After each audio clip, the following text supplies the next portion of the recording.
Welcome to True Health Tuesday, and the truth will set you free.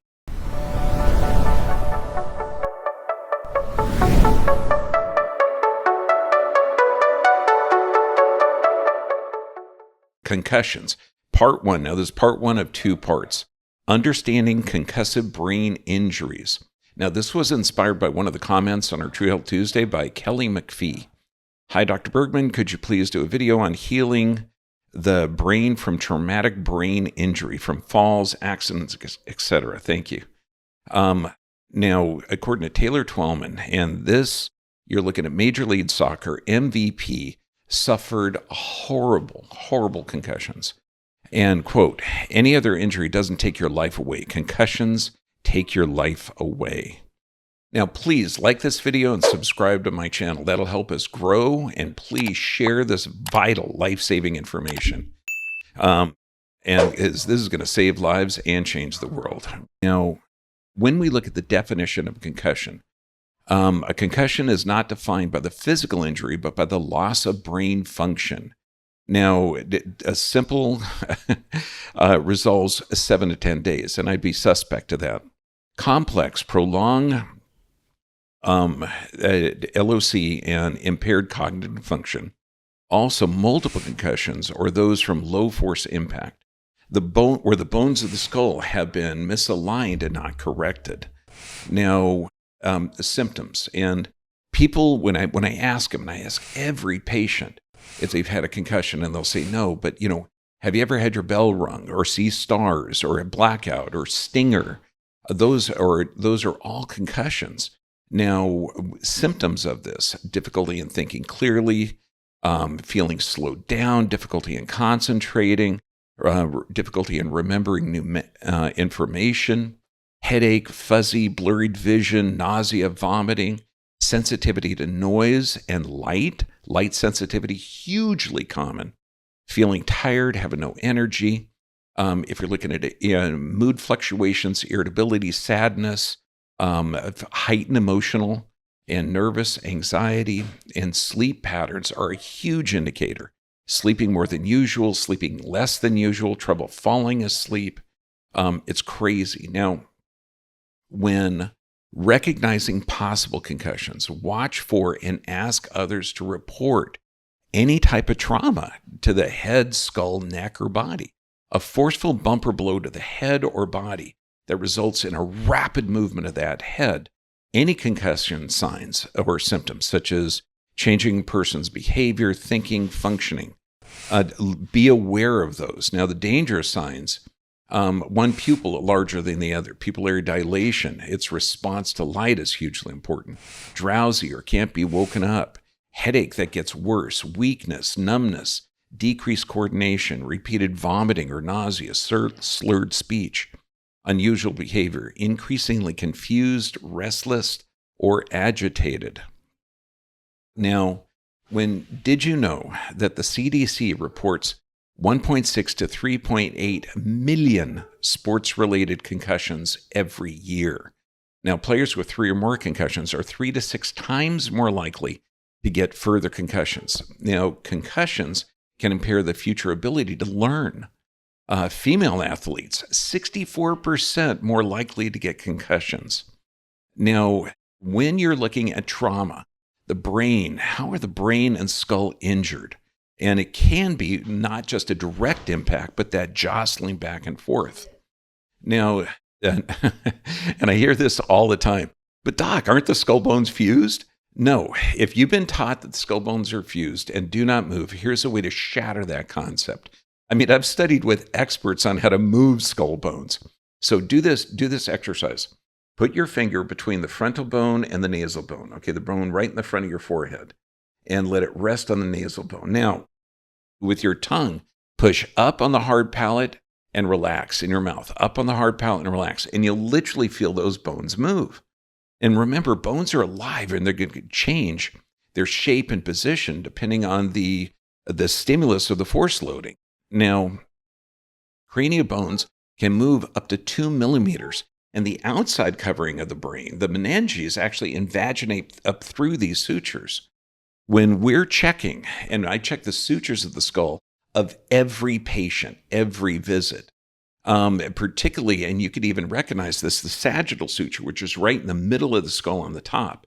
If you feel heat coming off of that and compare it with either side of the parietal bone on the left and right, but if that heat is in the suture, it means that there is some type of increased metabolic response, such as inflammation, and that could indicate increased intracranial pressure.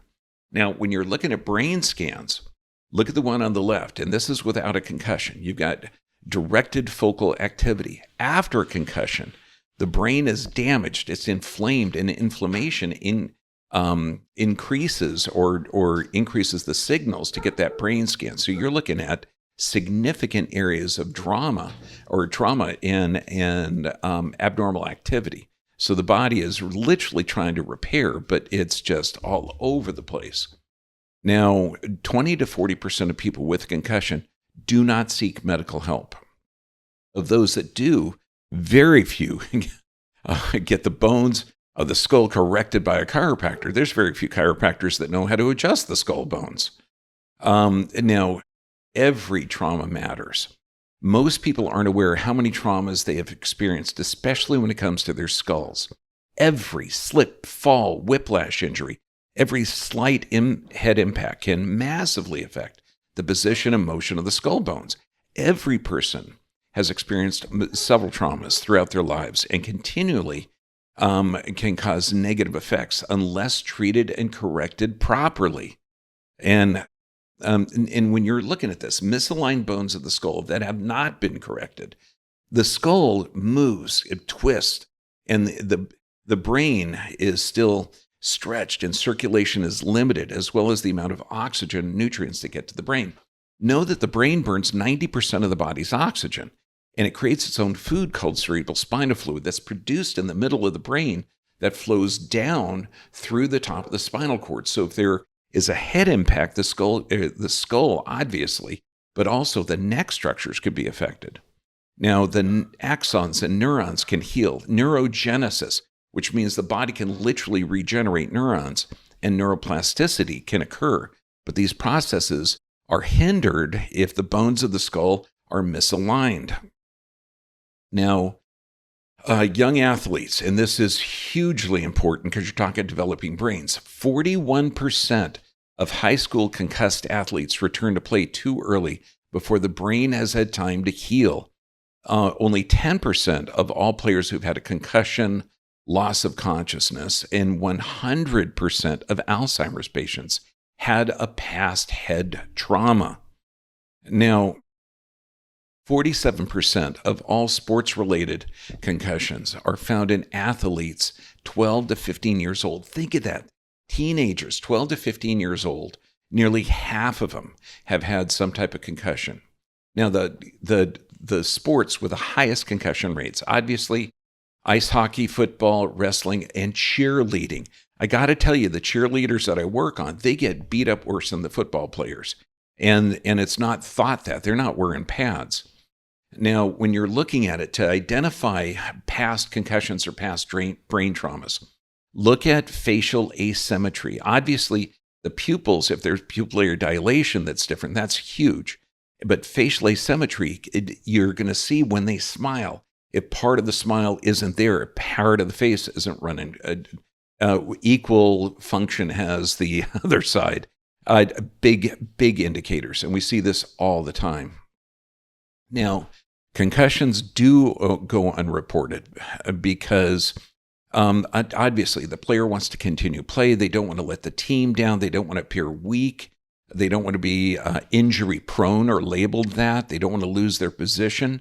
And they didn't realize it was concussion. Again, they call it, did you get your bells rung or see stars?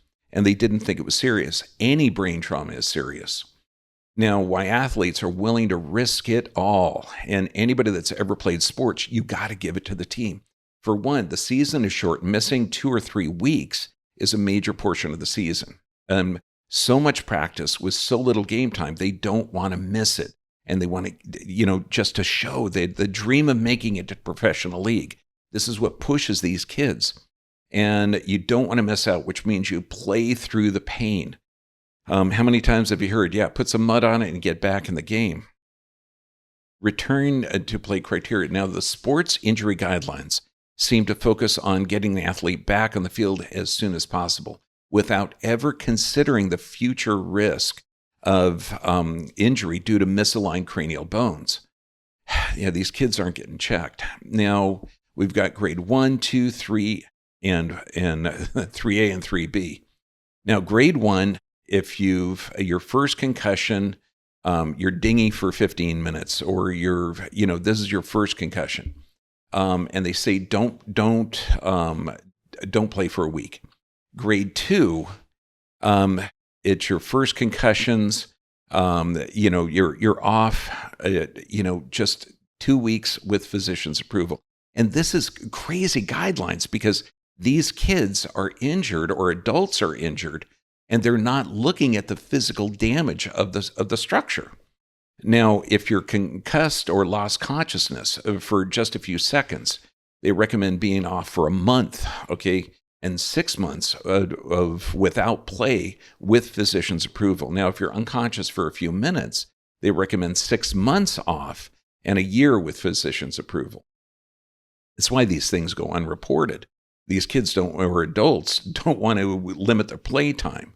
Now, rehabilitation level. Now, you're looking at minimum, and this is a minor one, 24 to 48 hours following injury were managed by a practitioner, otherwise 14 days following the injury. Now, this is going to be complete physical and cognitive rest without symptoms, and they're expecting a recovery. But again, those physical stressors are not being addressed. Now, the second stage, you could do light aerobic activity for 24 hours, walking, swimming, keeping stationary. You should be symptom-free for at least 24 hours, and then there's an increased heart rate. Then the next level of rehab, a sports-specific exercise for 24 hours, running drills, no head impact, symptom-free for full 24 hours. And then you add movement, exercise. Now, the next stage, okay, you're looking at non-contact training drills for 24 hours. Now, this progresses to more aggressive training drills. Many start progressive resistance training, and again, symptom-free for, again, another 24 hours. Goal is to exercise, coordination, cognitive load, and then full contact practice. Following medical clearance, you can participate in normal training and activities, and this to restore confidence, functional skills by coaching staff. But if the physical stressors aren't addressed, still. And then after 24 hours, return to play, player rehabilitated and supposedly fully recovered. Now, young brains don't heal faster. A child's skull is thinner and the cervical muscles are less developed. The young brain takes longer to heal than adults. And brains are still developing in the teen years, and damage at this age can interfere with its complete future development. So we have to be aware of the damage in the kids. And this is out of the Journal of Pediatrics in May 2003. Now, kids, lower IQ in kids with early brain injuries. This is out of MedPage Today. Two prospective Australian studies found that cognitive impairments persist for at least a decade in children who've had a traumatic brain injury at an early age. Oculomotor nerve test can determine lingering symptoms following concussions. Now, this is out of Neuroscience 2015. This is something that we test again on every patient, because people will say, yeah, I know I had one concussion, but they're forgetting when they, did the swing and they landed on their neck, okay, when they were 9 or 10, or, they had some type of whiplash trauma, falling off the skateboard. There's so many little injuries that people forget. So we're testing this on everyone. Now, concussed subjects showed significant differences in 3 of the 7 oculomotor tests 30 days post-injury, including voluntary eye movement away from a stimuli and memory-guided movements of the eye. Huge, huge indicator. So what's the first step in concussion recovery? Number 1, we've got to address all 3 stressors, the physical, chemical, and emotional. And this is what every brain trauma has. They have the physical, chemical, and emotional stressors. So what do you got to do? First, avoid, we can't call them anything other than wacky scenes. Unnecessary medications, because if you're taking medications to deal with pain instead of looking at the cause or any other condition, find out why you're taking those. Environmental toxins, toxic food like non-GMO, looking at food dyes, non-organic foods, nutritional deficiencies if you're not getting the right nutrients, and chronic stress. Now, the 5 keys to health. Number one, proper nerve supply. That means if the head has had trauma, do you think the neck's involved? Absolutely. So we've got to look at the position and motion of the vertebrae to make sure that we've got good stimulus going up to the brain, and also that brain, the cerebral spinal fluid, can start to flow down. Regular exercise. We give symmetrical cross-crawl exercises to every patient, not just the traumatic brain injury patients. And this helps that neurogenesis to get both halves of the brain to fire correctly. Proper nutrition. You've got to get the healthy fats. You've got to get the healthy nutrients so the body can assimilate it, because you got 3 things, protein, fats, and carbohydrates, that you got to break to the amino acids, fatty acids, and usable sugars. You've got to get the nutrients in the system. And then sleep is when the body regenerates. What happens in traumatic brain injuries is these people cannot rest. They're in this chronic fight or flight state. And prayer and meditation. This is why we teach classes on how to sleep. And prayer and meditation, everything works better with prayer. Now, neuroplasticity, and this is huge. Now, the mainstream view in neuroscience and medicine today is that the living brain is neuroplastic, meaning that the circuits are constantly changing in response to what we actually do in the world.